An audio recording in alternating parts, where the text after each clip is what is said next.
ਇੱਕ ਬਾਣੀ ਚੈਨਲ ਦੇ ਰਾਹੀਂ ਅਸੀਂ ਜੁੜ ਚੁੱਕੇ ਹਾਂ ਤੁਹਾਡੇ ਨਾਲ ਤੇ ਬਹੁਤ ਹੀ ਦੁਖਦਾਈ ਖਬਰ ਜਿਹਦੇ ਤੋਂ ਅਸੀਂ ਸਵੇਰੇ ਸਾਰੇ ਜਾਣੂ ਹੋ ਗਏ ਸੀ ਕਿ ਸਾਡੀ ਕੌਮ ਨੂੰ ਇੱਕ ਬਹੁਤ ਵੱਡਾ ਘਾਟਾ ਪਿਆ ਹੈਗਾ ਕਿ ਸਰਦਾਰ ਜਰਨੈਲ ਸਿੰਘ ਜੀ ਹੁਣ ਸਾਡੇ ਵਿਚਕਾਰ ਨਹੀਂ ਰਹੇ। ਸਾਡੇ ਸਾਰਿਆਂ ਦੇ ਲਈ ਹੀ, ਸਿੱਖ ਕੌਮ ਦੇ ਲਈ ਔਰ ਪੂਰੇ ਸਮਾਜ ਦੇ ਲਈ, ਮਾਨਵਤਾ ਦੇ ਲਈ ਕਾਫੀ ਵੱਡਾ ਘਾਟਾ ਹੈ ਕਿਉਂਕਿ ਸਰਦਾਰ ਜਰਨੈਲ ਸਿੰਘ ਹੋਣੀ ਇੱਕ ਵਰਿਸ਼ਟ ਵੱਡੇ ਪੱਤਰਕਾਰ ਵੀ ਸੀ ਜਿਹੜੇ ਹਮੇਸ਼ਾ ਸਮਾਜ ਦੇ ਵਿੱਚ ਜਿਹੜੀਆਂ ਆਵਾਜ਼ਾਂ ਨੂੰ ਦਬਾਉਣ ਦੀ ਕੋਸ਼ਿਸ਼ ਕੀਤੀ ਜਾਂਦੀ ਸੀ ਉਹਨਾਂ ਆਵਾਜ਼ਾਂ ਨੂੰ ਚੁੱਕਦੇ ਸੀ, ਸਾਡੇ ਹੱਕਾਂ ਦੇ ਲਈ ਲੜ ਰਹੇ ਸੀ। ਤੁਹਾਨੂੰ ਦੱਸ ਦਈਏ ਕਿ ਸਰਦਾਰ ਜਰਨੈਲ ਸਿੰਘ ਜੀ ਜਿਨ੍ਹਾਂ ਦਾ 1984 ਦੇ ਦੰਗਿਆਂ ਦੇ ਵਿੱਚ ਪੂਰਾ ਪਰਿਵਾਰ ਜਿਹੜਾ ਮਾਰ ਦਿੱਤਾ ਗਿਆ ਸੀ ਔਰ ਸਰਦਾਰ ਜਰਨੈਲ ਸਿੰਘ ਜੀ ਇਕੱਲੇ ਬਚੇ ਸੀ ਔਰ ਉਦੋਂ ਤੋਂ ਲੈ ਕੇ ਹੁਣ ਤੱਕ 84 ਪੀੜਤਾਂ ਦੇ ਹੱਕਾਂ ਦੇ ਲਈ ਸਰਦਾਰ ਜਰਨੈਲ ਸਿੰਘ ਜੀ ਲੜਾਈਆਂ ਲੜ ਰਹੇ ਸੀ। ਔਰ ਅਸੀਂ ਇਸ ਨੂੰ ਇਹ ਕਹਿ ਸਕਦੇ ਕਿ ਸਾਡੇ ਹੱਕਾਂ ਦੇ ਲਈ ਸੰਸਦ ਦੇ ਵਿੱਚ ਗੱਜਣ ਵਾਲਾ ਇੱਕ ਸ਼ੇਰ ਸੀ ਜਿਹੜਾ ਕਿ ਸਾਨੂੰ ਹੁਣ ਸਦੀਵੀ ਵਿਛੋੜਾ ਦੇ ਗਿਆ। ਕਾਰਨ ਕਰੋਨਾ ਪੋਜ਼ਿਟਿਵ ਹੋ ਗਏ ਸੀ। ਕਰੋਨਾ ਮਹਾਮਾਰੀ ਦੀ ਜਿਹੜੀ ਜੰਗ ਸਰਦਾਰ ਜਰਨੈਲ ਸਿੰਘ ਜੀ ਹਾਰ ਗਏ ਨੇ ਔਰ ਅੱਜ ਤੱਕ ਸਾਡੇ ਲਈ, ਸਾਡੇ ਸਮਾਜ ਦੇ ਲਈ ਬਹੁਤ ਸਾਰੀਆਂ ਲੜਾਈਆਂ ਜਿਹੜੀਆਂ ਸਰਦਾਰ ਜਰਨੈਲ ਸਿੰਘ ਜੀ ਨੇ ਲੜੀਆਂ ਨੇ। ਔਰ ਤੁਹਾਨੂੰ ਦੱਸ ਦਈਏ ਕਿ ਦਿੱਲੀ ਦੇ ਵਿੱਚ ਵਿਧਾਇਕ ਵੀ ਰਹੇ ਨੇ ਇਹ ਕਾਫੀ ਵੱਡੇ ਜਿਹੜੇ ਵਰਿਸ਼ਟ ਨੇਤਾ ਮਨਜਿੰਦਰ ਸਿੰਘ ਸਿਰਸਾ ਨੂੰ ਹਰਾ ਕੇ ਉੱਥੋਂ ਇਹਨਾਂ ਨੇ ਜਿਹੜੀ ਸੀਟ ਜਿੱਤੀ ਸੀ ਉਹ ਵੀ ਇਹਨਾਂ ਨੇ ਜਿਹੜੀ ਇਲੈਕਸ਼ਨ ਲੜੀ ਸੀ ਉਹ ਵੀ ਕਾਬਿਲੇ ਤਾਰੀਫ ਸੀ।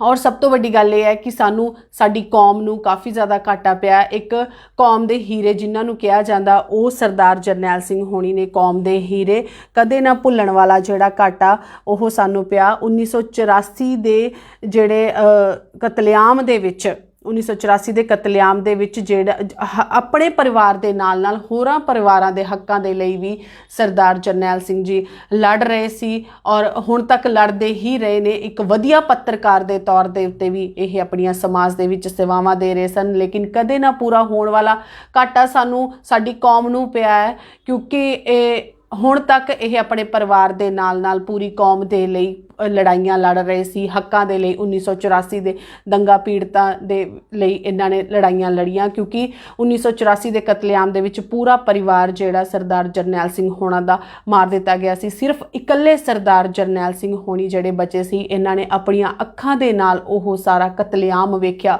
ਕਿੱਦਾਂ ਸਾਡੇ ਵੀਰਾਂ ਉੱਤੇ, ਭੈਣ ਭਰਾਵਾਂ ਦੇ ਉੱਤੇ ਸ਼ੱਦਤ ਢਾਇਆ ਗਿਆ ਸੀ। ਔਰ ਬਹੁਤ ਸਾਰੇ ਇਹਨਾਂ ਦੇ ਨਾਲ ਜਿਹੜੀਆਂ ਗੱਲਾਂ ਜੁੜੀਆਂ ਹੋਈਆਂ ਨੇ ਕਿ ਜਿਹੜੇ ਇਹ ਆਵਾਜ਼ ਬੁਲੰਦ ਕਰਨੋਂ ਕਦੀ ਡਰੇ ਨਹੀਂ, ਚਾਹੇ ਜਿਹੜੀਆਂ ਮਰਜ਼ੀ ਸਮੇਂ ਦੀਆਂ ਸਰਕਾਰਾਂ ਰਹੀਆਂ ਹੋਣ, ਇਹਨਾਂ ਨੇ ਆਪਣੀ ਆਵਾਜ਼ ਨੂੰ ਜਿਹੜਾ ਬੁਲੰਦ ਕੀਤਾ ਸੀ, ਹੁਣ ਤੱਕ ਕਰਦੇ ਰਹੇ ਨੇ। ਬਹੁਤ ਵੱਡਾ ਅਸੀਂ ਕਹਾਂਗੇ, ਬਹੁਤ ਵੱਡਾ ਸਾਨੂੰ ਘਾਟਾ ਪਿਆ। ਸਾਡੀ ਆਵਾਜ਼ ਚੁੱਕਣ ਵਾਲੇ ਸਰਦਾਰ ਜਰਨੈਲ ਸਿੰਘ ਜੀ ਮੂਹਰੇ ਹੋ ਕੇ ਪੱਤਰਕਾਰਿਤਾ ਵੀ ਕਰਦੇ ਸੀ, ਚੰਗੀ ਸਾਫ਼ ਸੁਥਰੀ ਪੱਤਰਕਾਰਿਤਾ ਕਰਦੇ ਸੀਗੇ, ਉਹ ਅੱਜ ਸਾਡੇ ਵਿਚਕਾਰ ਨਹੀਂ ਰਹੇ। ਸੰਸਦ ਦੇ ਵਿੱਚ ਕਿੱਦਾਂ ਉਹਨਾਂ ਦੇ ਰਾਹੀਂ ਸਾਡੀਆਂ ਆਵਾਜ਼ਾਂ ਚੁੱਕੀਆਂ ਜਾਂਦੀਆਂ ਸੀ ਔਰ ਸੰਸਦ ਦੇ ਵਿੱਚ ਉਹ ਭਾਵੁਕ ਵੀ ਹੋ ਜਾਂਦੇ ਸੀਗੇ ਆਪਣੇ ਕਿਉਂਕਿ ਉਹਨਾਂ ਨੇ ਇਹ ਸਾਰੀ ਹੱਡ ਬੀਤੀ 84 ਉਹਨਾਂ ਨੇ ਹੱਡ ਬੀਤੀ ਹੰਡਾਈ ਹੋਈ ਸੀਗੀ। ਇਸ ਕਰਕੇ ਉਹ ਸੰਸਦ ਦੇ ਵਿੱਚ ਵੀ ਜਦੋਂ ਵੀ 84 ਪੀੜਤਾਂ ਦੀ ਗੱਲ ਹੁੰਦੀ ਸੀ ਅਕਸਰ ਭਾਵੁਕ ਵੀ ਹੋ ਜਾਂਦੇ ਸੀ। ਆਪਾਂ ਉਹਨਾਂ ਦੀ ਸਪੀਚ ਵੀ ਜਿਹੜੀ ਸੰਸਦ ਦੇ ਵਿੱਚ ਉਹਨਾਂ ਦੇ ਰਾਹੀਂ ਦਿੱਤੀ ਗਈ ਉਹ ਵੀ ਆਪਾਂ ਸੁਣਦੇ ਹਾਂ। ਕਦੇ ਨਾ ਪੂਰਾ ਹੋਣ ਵਾਲਾ ਘਾਟਾ ਜਿਹੜਾ ਸਾਡੇ समाज ਨੂੰ ਪਿਆ गया था तो दिल्ली की विधानसभा ने कभी इस पर चर्चा नहीं की। मुझे इस बात की खुशी भी है कि 30 साल बाद सही एक रेजोल्यूशन इस दिल्ली की विधानसभा में आया और वो भी इस तरह से आया है। प्रकृति का न्याय देखिए, जिस पार्टी के ऊपर यह दोष था उसका एक भी विधायक इस दिल्ली की जनता ने नहीं भेजा यहां।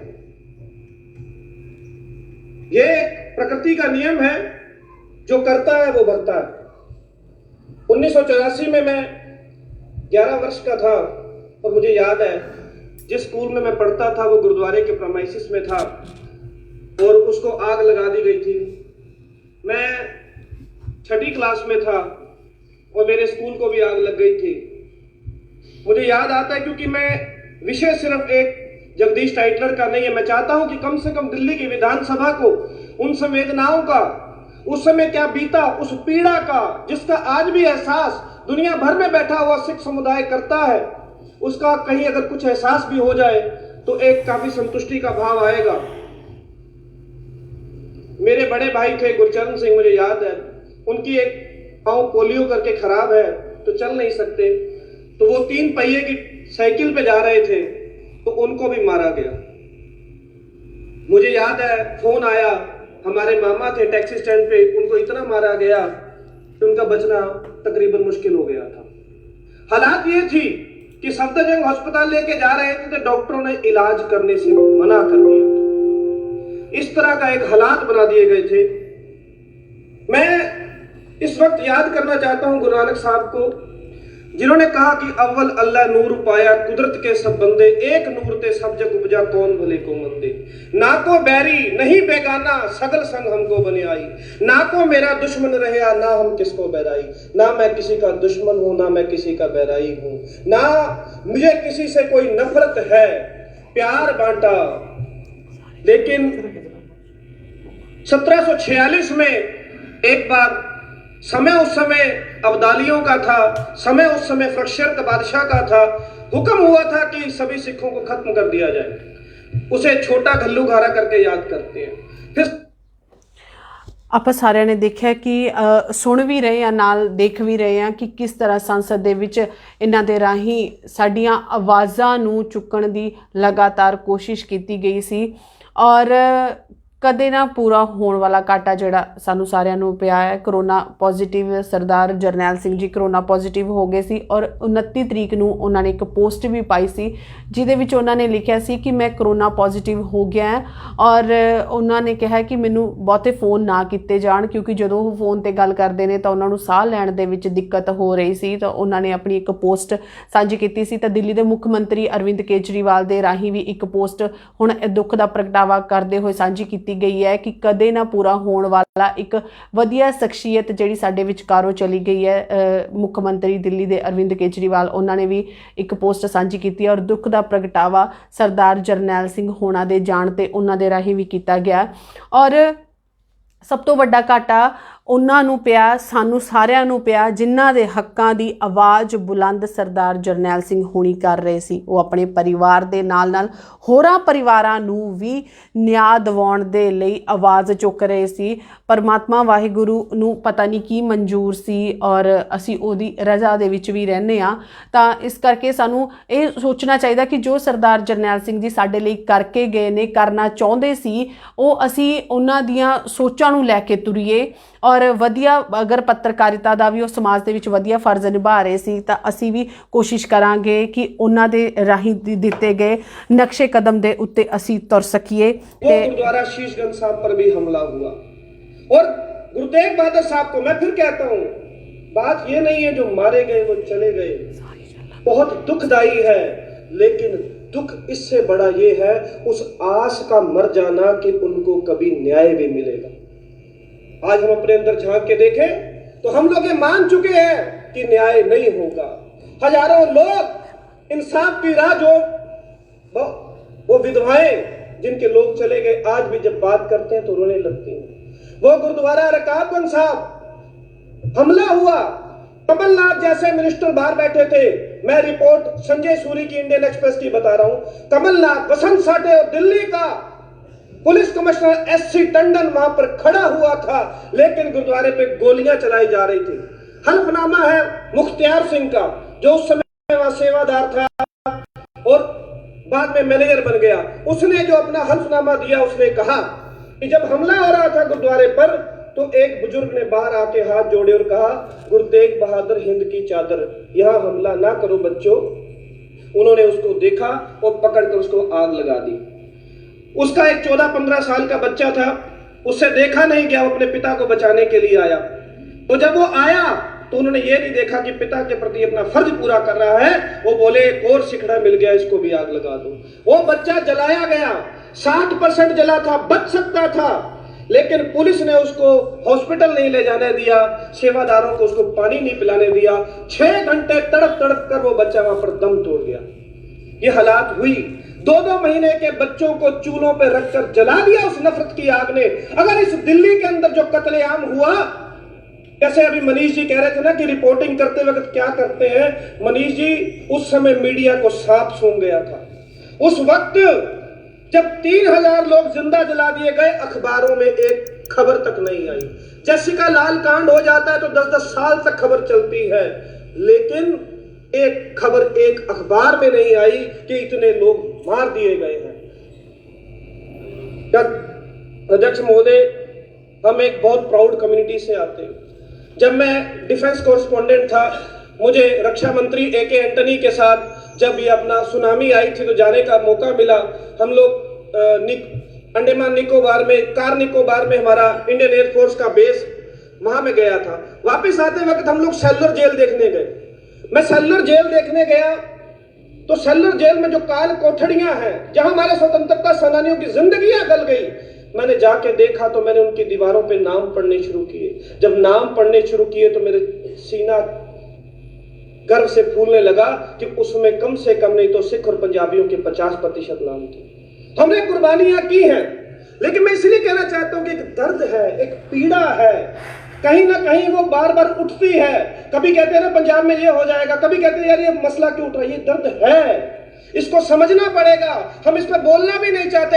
इंसाफ करने की बात तो बहुत दूर की बात है। 1965 की जंग हो, पाकिस्तान ने हमला किया, ऑपरेशन जिब्राल्टर था, और वहां का पाकिस्तान का सेना का प्रमुख कहता था, क्योंकि पैटर्न टैंक दिए थे अमेरिका ने उसको, कि बोले ये इनविंसिबल है, हिंदुस्तान की जो फौज है उसको तोड़ नहीं पाएगी। उसने कहा सुबह की नाश्ता मैं अमृतसर में करूंगा और रात का खाना मैं दिल्ली में खाऊंगा, मुझे कोई रोक नहीं सकता।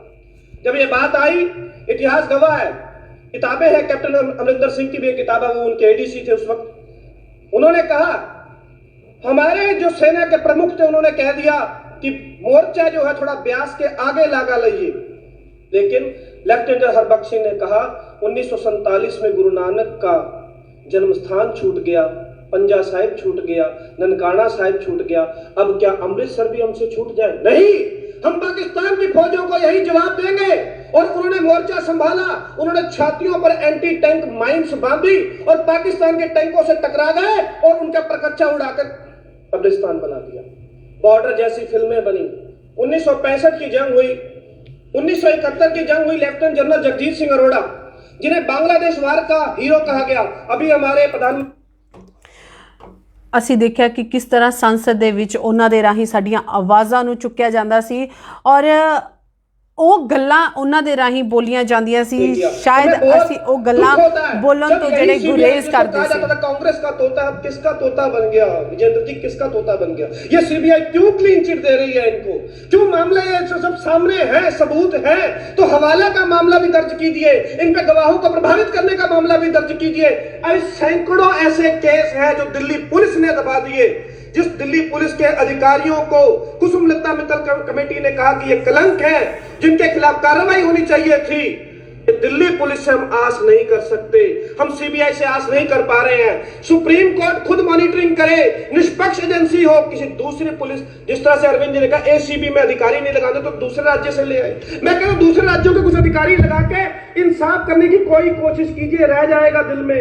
कहते हैं भूल जाओ भूला नहीं जाता। हिंदुस्तान की संस्कृति में की। और एक भाई था, वो कहती मेरे भाई को उसके पिता मारे गए, उसकी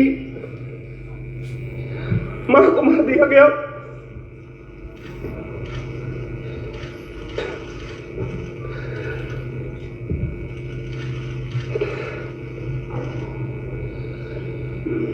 उसके ताए को मार दिया गया। कहती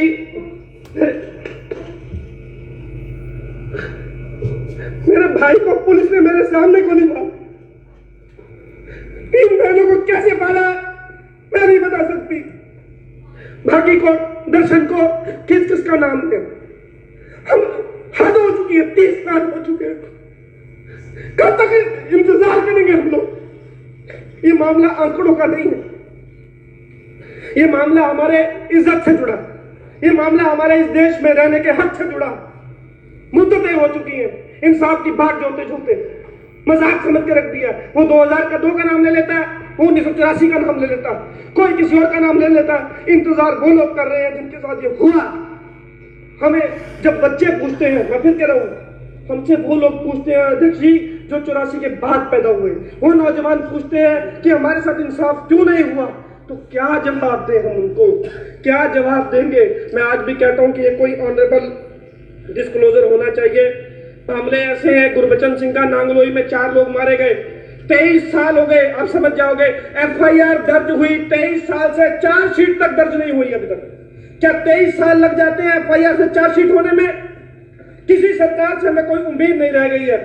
बहुत उम्मीदों के साथ हमें अरविंद जी से उम्मीद है वो मामले को लेकर आएंगे और हम ये मांग करते हैं कि इस मामले के अंदर केसेस को रीओपन किया जाए, इसके अंदर जो मामले दबा दिए गए उनको लेके आए।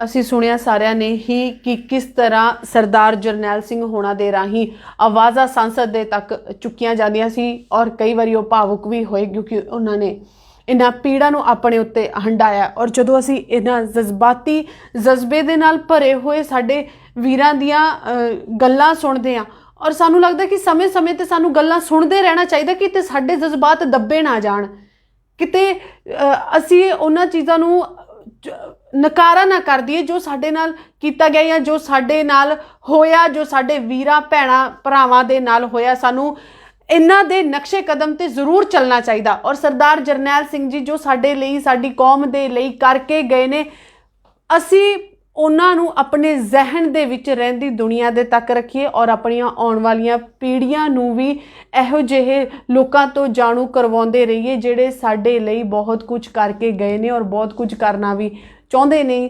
ਔਰ ਸਭ ਤੋਂ ਪਹਿਲਾਂ ਤਾਂ ਇਹ ਕਿ ਸਾਨੂੰ ਆਪਣੇ ਜਜ਼ਬਾਤ ਨੇ, ਲੇਕਿਨ ਸਮਾਂ ਹੁਣ ਇਹ ਹੋ ਗਿਆ ਕਿ ਜਜ਼ਬਾਤਾਂ 'ਤੇ ਕਿਤੇ ਨਾ ਕਿਤੇ ਕਾਬੂ ਪਾਉਣਾ ਪੈ ਰਿਹਾ, ਜਜ਼ਬਾਤਾਂ ਦੇ ਨਾਲ ਸਾਨੂੰ ਹੋਸ਼ ਦੇ ਨਾਲ ਵੀ ਚੱਲਣਾ ਪੈ ਰਿਹਾ ਔਰ ਵਧੀਆ ਪੱਤਰਕਾਰਿਤਾ ਕਰਕੇ ਇਹ ਵੀ ਨਾਲ ਕਰ ਰਹੇ ਸੀ। ਔਰ ਬਹੁਤ ਵੱਡਾ ਘਾਟਾ ਜਿਹੜਾ ਸਾਡੇ ਸਮਾਜ ਨੂੰ ਪਿਆ, ਸਾਡੀ ਸਿੱਖ ਕੌਮ ਨੂੰ ਪਿਆ ਔਰ ਸਾਨੂੰ ਸਾਰਿਆਂ ਨੂੰ ਹੀ ਆਪਣੇ ਕੌਮ ਦੇ ਪ੍ਰਤੀ ਆਪਣੇ ਫਰਜ਼ ਨਿਭਾਉਣ ਦੀ ਹੁਣ ਲੋੜ ਹੈ ਕਿਉਂਕਿ ਸਾਡੀ ਕੌਮ ਦੇ ਵਿੱਚੋਂ ਇਹੋ ਜਿਹੇ ਕੌਮ ਦਾ ਦਰਦ ਰੱਖਣ ਵਾਲੇ ਲੋਕ ਸਾਡੇ ਵਿੱਚੋਂ ਜਾ ਰਹੇ ਨੇ। ਇਸ ਕਰਕੇ ਹੁਣ ਸਾਡੀ ਕੌਮ ਦੇ ਪ੍ਰਤੀ ਹਰ ਇੱਕ ਦੇ ਅੰਦਰ ਦਰਦ ਜਾਗਣਾ ਜ਼ਰੂਰੀ ਹੈ। ਆਪਣੀ ਕੌਮ ਦੇ ਲਈ ਸੋਚਣਾ ਸਾਡੇ ਲਈ ਆਪ ਜ਼ਰੂਰੀ ਬਣ ਗਿਆ। ਜੋ ਜਜ਼ਬਾ ਸਰਦਾਰ ਜਰਨੈਲ ਸਿੰਘ ਹੋਣਾ ਦੇ ਵਿੱਚ ਸੀ ਉਹ ਜਜ਼ਬਾ ਮੈਨੂੰ ਲੱਗਦਾ ਹਰ ਇੱਕ ਦੇ ਵਿੱਚ ਹੋਣਾ ਚਾਹੀਦਾ। ਹੁਣ ਸਾਨੂੰ ਬੱਚਿਆਂ ਦੇ ਅੰਦਰ ਵੀ ਇਹੋ ਜਿਹੇ ਜਰਨੈਲ ਜਿਹੜੇ ਯੋਧੇ ਨੇ ਉਹਨਾਂ ਦੀਆਂ ਗੱਲਾਂ ਸਾਨੂੰ ਦੱਸਣੀਆਂ ਚਾਹੀਦੀਆਂ ਨੇ। ਔਰ ਜਿੱਦਾਂ ਸਰਦਾਰ ਜਰਨੈਲ ਸਿੰਘ ਹੋਣਾ ਦੇ ਅਸੀਂ ਵਾਰ-ਵਾਰ ਕਹਿੰਦੇ ਹਾਂ ਕਿ ਇੱਕ ਕੌਮੀ ਯੋਧੇ ਸੀਗੇ, ਨਾਲ ਵਧੀਆ ਰਾਜਨੀਤਿਕ ਵੀ ਸੀਗੇ ਔਰ ਵਧੀਆ ਪੱਤਰਕਾਰ ਵੀ ਸੀਗੇ ਔਰ ਸਾਡੀਆਂ ਆਵਾਜ਼ਾਂ ਨੂੰ ਵੀ ਜਿਹੜੀਆਂ ਸੰਸਦ ਤੱਕ ਬਹੁਤ ਦੂਰ ਤੱਕ ਚੁੱਕਦੇ ਸੀ। ਔਰ ਸਭ ਤੋਂ ਵੱਡੀ ਗੱਲ ਇਹ ਹੈ ਕਿ ਮੁੱਖ ਦੀ ਗੱਲ ਇਹ ਹੈ ਕਿ ਕਦੇ ਨਾ ਪੂਰਾ ਹੋਣ ਵਾਲਾ ਘਾਟਾ ਜਿਹੜਾ ਸਾਨੂੰ ਪਿਆ ਹੈ, ਕਰੋਨਾ ਮਹਾਮਾਰੀ ਦੀ ਜੰਗ ਜਿਹੜਾ ਸਰਦਾਰ ਜਰਨੈਲ ਸਿੰਘ ਹੋਣੀ ਹਾਰ ਗਏ ਨੇ, ਇੱਥੇ ਸਾਡੇ ਲਈ ਬਹੁਤ ਹੀ ਦੁਖਦਾਈ ਜਿਹੜੀ ਖਬਰ ਹੈ। ਔਰ ਅਸੀਂ ਪਰਮਾਤਮਾ ਅੱਗੇ ਅਰਦਾਸ ਕਰਦੇ ਹਾਂ ਕਿ ਪਰਮਾਤਮਾ ਵਾਹਿਗੁਰੂ ਸਰਦਾਰ ਜਰਨੈਲ ਸਿੰਘ ਹੋਣਾ ਨੂੰ ਆਪਣੇ ਚਰਨਾਂ ਕਮਲਾਂ ਦੇ ਵਿੱਚ ਨਿਵਾਸ ਬਖਸ਼ਣ।